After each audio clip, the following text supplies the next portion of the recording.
Chapter 9. There was a Benjamite, a man of standing, whose name was Kish, son of Abiel, the son of Zeror, the son of Bechorath, the son of Aphiah of Benjamin. He had a son named Saul, an impressive young man without equal among the Israelites, a head taller than any of the others.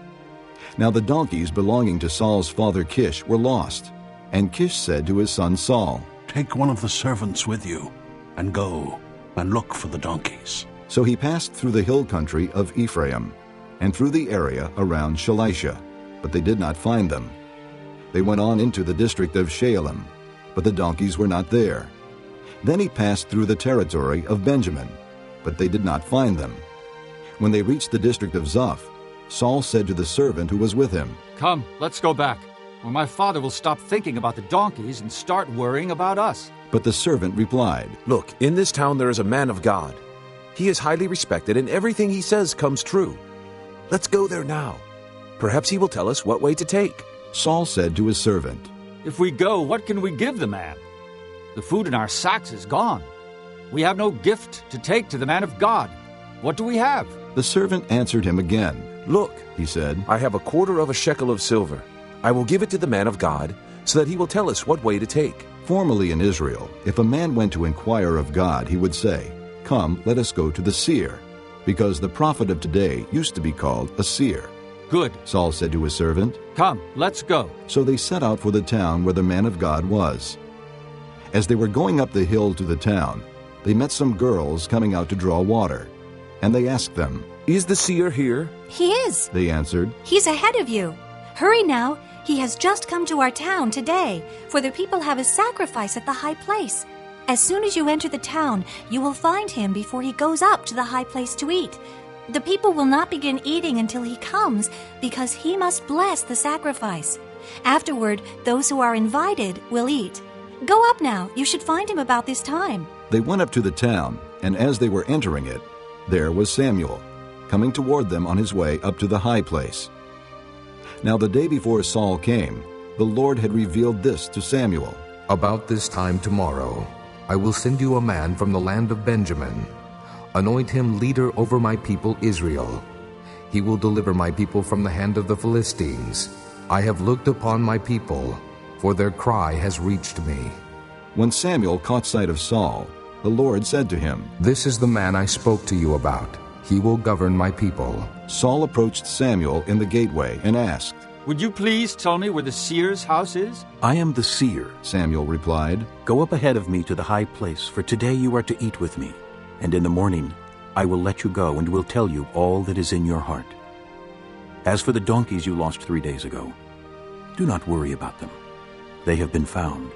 And to whom is all the desire of Israel turned? If not to you and all your father's family?"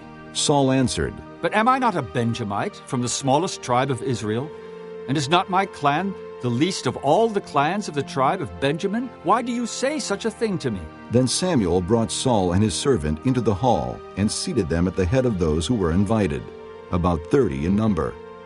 Samuel said to the cook, "Bring the piece of meat I gave you, the one I told you to lay aside." So the cook took up the leg with what was on it and set it in front of Saul. Samuel said, "Here is what has been kept for you. Eat, because it was set aside for you for this occasion, from the time I said, 'I have invited guests.'" And Saul dined with Samuel that day.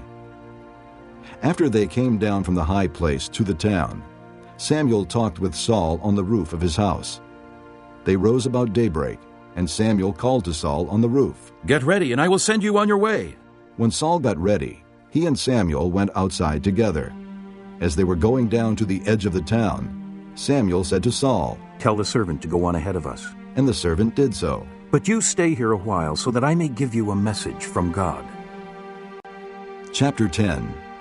Then Samuel took a flask of oil and poured it on Saul's head and kissed him, saying, "Has not the Lord anointed you leader over his inheritance? When you leave me today, you will meet 2 men near Rachel's tomb at Zelzah, on the border of Benjamin. They will say to you, 'The donkeys you set out to look for have been found, and now your father has stopped thinking about them and is worried about you.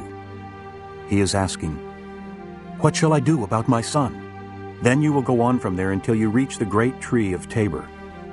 3 men going up to God at Bethel will meet you there. One will be carrying 3 young goats, another 3 loaves of bread, and another a skin of wine. They will greet you and offer you 2 loaves of bread, which you will accept from them. After that you will go to Gibeah of God, where there is a Philistine outpost. As you approach the town, you will meet a procession of prophets coming down from the high place, with lyres, tambourines, flutes, and harps being played before them. And they will be prophesying. The Spirit of the Lord will come upon you in power, and you will prophesy with them, and you will be changed into a different person. Once these signs are fulfilled, do whatever your hand finds to do, for God is with you. Go down ahead of me to Gilgal. I will surely come down to you to sacrifice burnt offerings and fellowship offerings. But you must wait 7 days until I come to you and tell you what you are to do. As Saul turned to leave Samuel, God changed Saul's heart, and all these signs were fulfilled that day. When they arrived at Gibeah, a procession of prophets met him. The Spirit of God came upon him in power, and he joined in their prophesying. When all those who had formerly known him saw him prophesying with the prophets, they asked each other, "What is this that has happened to the son of Kish? Is Saul also among the prophets?" A man who lived there answered, And who is their father? So it became a saying, "Is Saul also among the prophets?" After Saul stopped prophesying, he went to the high place. Now Saul's uncle asked him and his servant, "Where have you been?" Looking for the donkeys, he said. but when we saw they were not to be found, we went to Samuel. Saul's uncle said, "Tell me what Samuel said to you." Saul replied, He assured us that the donkeys had been found. but he did not tell his uncle what Samuel had said about the kingship. Samuel summoned the people of Israel to the Lord at Mizpah and said to them, This is what the Lord, the God of Israel, says. I brought Israel up out of Egypt, and I delivered you from the power of Egypt and all the kingdoms that oppressed you. But you have now rejected your God, who saves you out of all your calamities and distresses. And you have said, No, set a king over us. So now present yourselves before the Lord by your tribes and clans. When Samuel brought all the tribes of Israel near, the tribe of Benjamin was chosen. Then he brought forward the tribe of Benjamin, clan by clan, and Matri's clan was chosen. Finally Saul, son of Kish, was chosen. But when they looked for him, he was not to be found. So they inquired further of the Lord. Has the man come here yet? And the Lord said, Yes, he has hidden himself among the baggage. They ran and brought him out. And as he stood among the people, he was a head taller than any of the others. Samuel said to all the people, Do you see the man the Lord has chosen? There is no one like him among all the people. Then the people shouted, Long live the king! Samuel explained to the people the regulations of the kingship. He wrote them down on a scroll and deposited it before the Lord. Then Samuel dismissed the people, each to his own home. Saul also went to his home in Gibeah, accompanied by valiant men whose hearts God had touched. But some troublemakers said, How can this fellow save us? They despised him and brought him no gifts. But Saul kept silent. Chapter 11. Nahash the Ammonite went up and besieged Jabesh Gilead. And all the men of Jabesh said to him, Make a treaty with us, and we will be subject to you. But Nahash the Ammonite replied, I will make a treaty with you only on the condition that I gouge out the right eye of every one of you, and so bring disgrace on all Israel. The elders of Jabesh said to him, Give us 7 days so we can send messengers throughout Israel. If no one comes to rescue us, we will surrender to you. When the messengers came to Gibeah of Saul and reported these terms to the people, they all wept aloud. Just then Saul was returning from the fields behind his oxen, and he asked, What is wrong with the people? Why are they weeping? Then they repeated to him what the men of Jabesh had said. When Saul heard their words, the Spirit of God came upon him in power, and he burned with anger. He took a pair of oxen, cut them into pieces, and sent the pieces by messengers throughout Israel, proclaiming, This is what will be done to the oxen of anyone who does not follow Saul and Samuel. Then the terror of the Lord fell on the people, and they turned out as one man. When Saul mustered them at Bezek, the men of Israel numbered 300,000, and the men of Judah 30,000.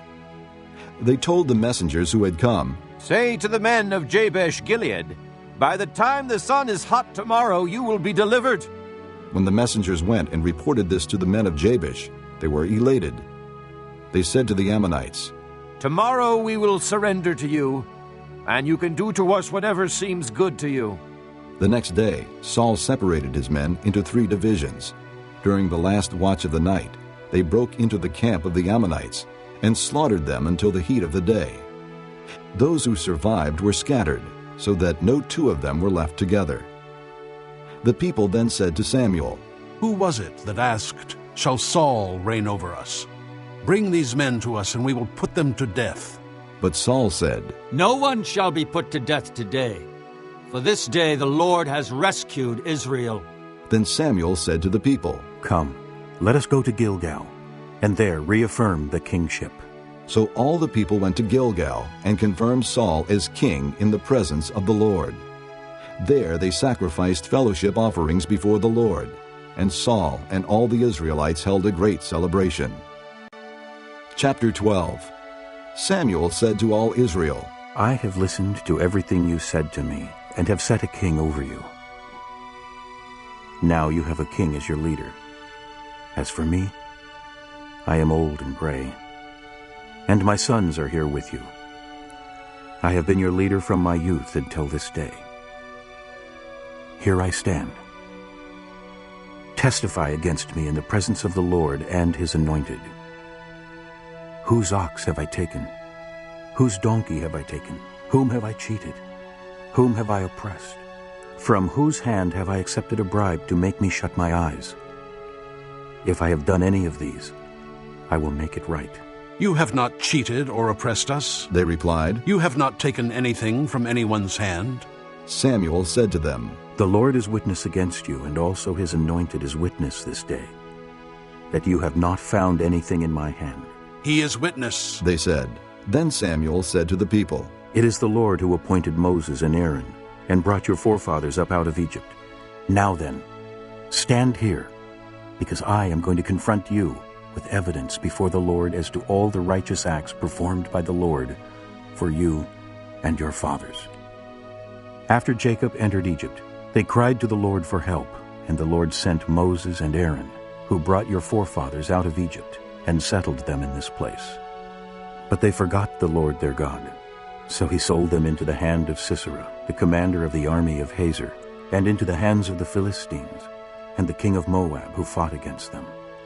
They cried out to the Lord and said, "We have sinned.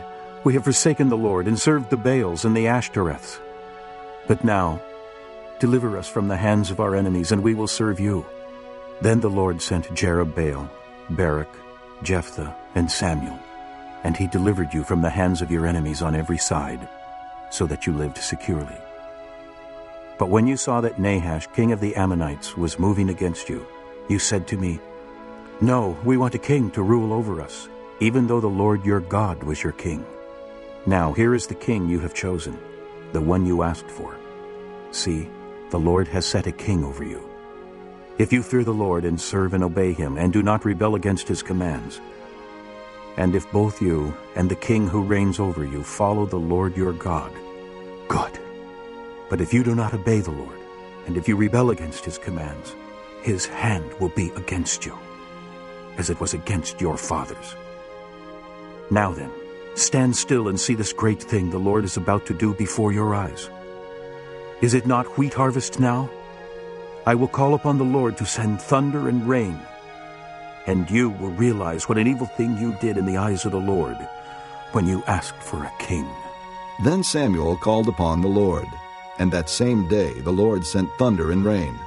So all the people stood in awe of the Lord and of Samuel. The people all said to Samuel, "Pray to the Lord your God for your servants, so that we will not die. For we have added to all our other sins the evil of asking for a king." "Do not be afraid," Samuel replied. "You have done all this evil. Yet do not turn away from the Lord, but serve the Lord with all your heart. Do not turn away after useless idols. They can do you no good, nor can they rescue you, because they are useless. For the sake of his great name, The Lord will not reject his people, because the Lord was pleased to make you his own. As for me, far be it from me that I should sin against the Lord by failing to pray for you. And I will teach you the way that is good and right. But be sure to fear the Lord, and to serve him faithfully with all your heart. Consider what great things he has done for you. Yet if you persist in doing evil, both you and your king will be swept away. Chapter 13. Saul was 30 years old when he became king, and he reigned over Israel 42 years. Saul chose 3,000 men from Israel. 2,000 were with him at Michmash and in the hill country of Bethel, and 1,000 were with Jonathan at Gibeah in Benjamin. The rest of the men he sent back to their homes. Jonathan attacked the Philistine outpost at Geba, and the Philistines heard about it. Then Saul had the trumpet blown throughout the land and said, "Let the Hebrews hear." So all Israel heard the news. Saul has attacked the Philistine outpost, and now Israel has become a stench to the Philistines. And the people were summoned to join Saul at Gilgal.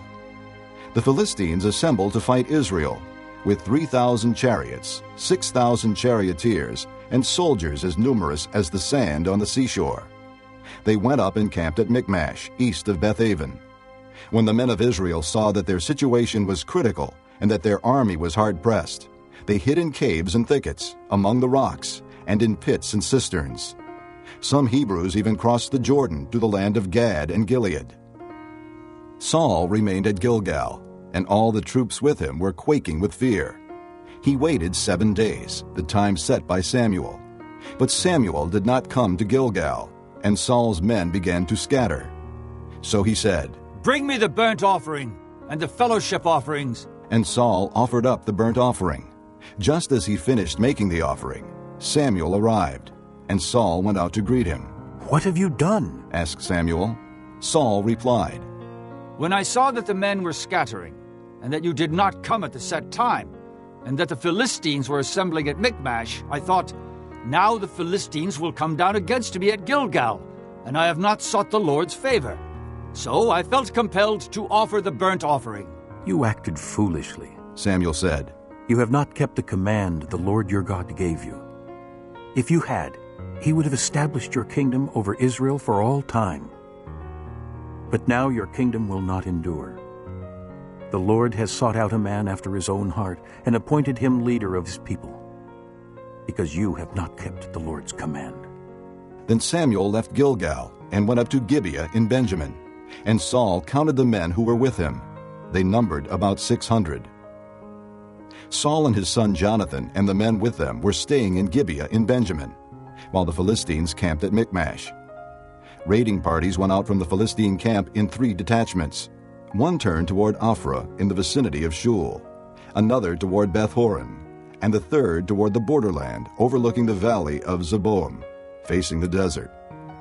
Not a blacksmith could be found in the whole land of Israel, because the Philistines had said, "Otherwise the Hebrews will make swords or spears." So all Israel went down to the Philistines to have their plowshares, mattocks, axes, and sickles sharpened.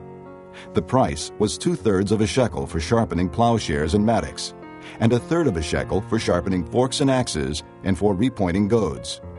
So on the day of the battle, not a soldier with Saul and Jonathan had a sword or spear in his hand.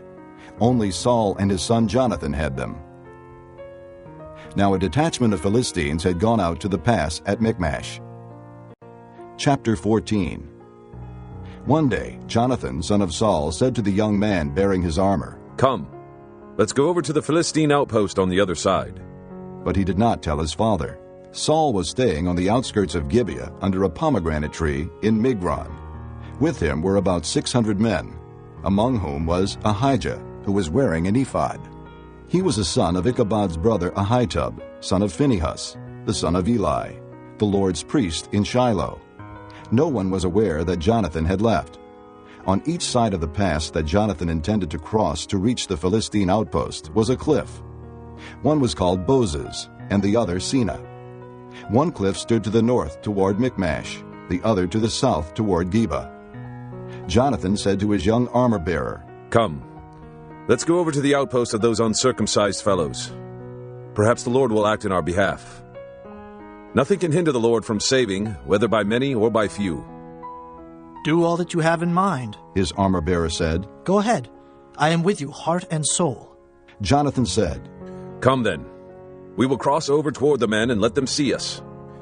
If they say to us, Wait there until we come to you, we will stay where we are and not go up to them. But if they say, Come up to us, we will climb up, because that will be our sign that the Lord has given them into our hands. So both of them showed themselves to the Philistine outpost. Look, said the Philistines. The Hebrews are crawling out of the holes they were hiding in. The men of the outpost shouted to Jonathan and his armor-bearer, Come up to us, and we'll teach you a lesson. So Jonathan said to his armor-bearer, Climb up after me. The Lord has given them into the hand of Israel. Jonathan climbed up, using his hands and feet, with his armor-bearer right behind him. The Philistines fell before Jonathan, and his armor-bearer followed and killed behind him. In that first attack, Jonathan and his armor-bearer killed some 20 men in an area of about half an acre. Then panic struck the whole army, those in the camp and field, and those in the outposts and raiding parties, and the ground shook. It was a panic sent by God. Saul's lookouts at Gibeah in Benjamin saw the army melting away in all directions. Then Saul said to the men who were with him, Muster the forces and see who has left us. When they did, it was Jonathan and his armor-bearer who were not there. Saul said to Ahijah, Bring the ark of God.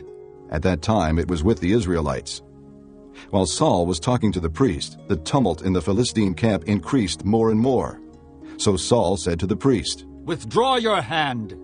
Then Saul and all his men assembled and went to the battle.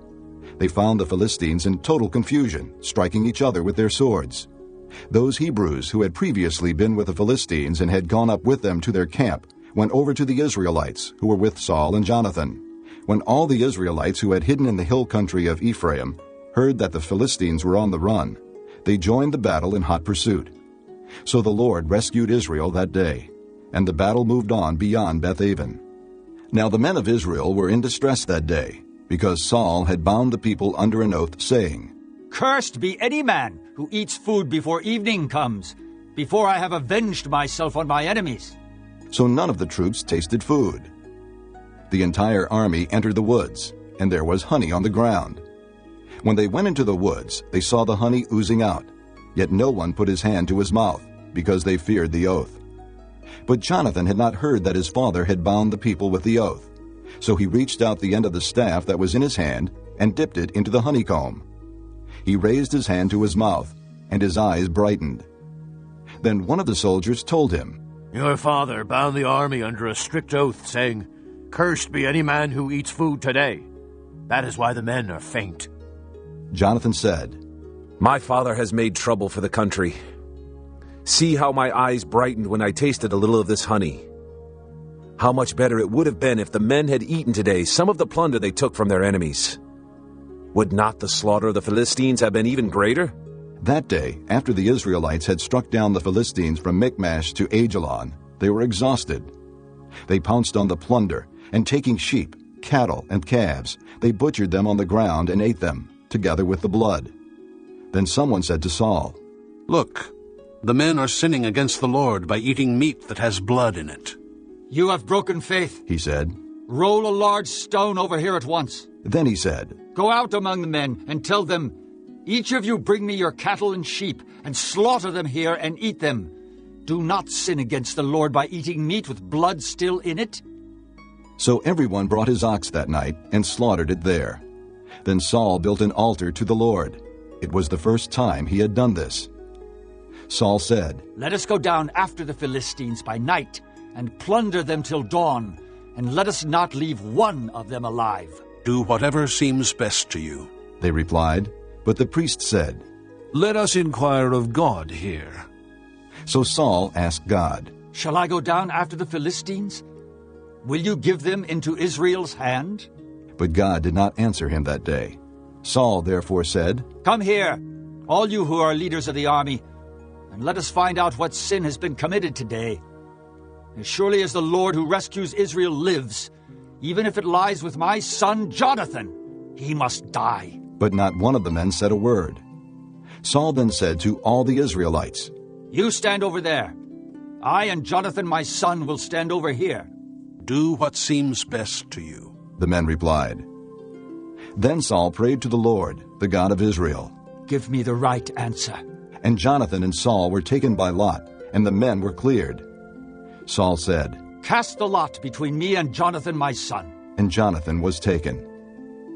Then Saul said to Jonathan, Tell me what you have done. So Jonathan told him, I merely tasted a little honey with the end of my staff, and now must I die? Saul said, May God deal with me, be it ever so severely, if you do not die, Jonathan. But the men said to Saul, Should Jonathan die, he who has brought about this great deliverance in Israel? Never.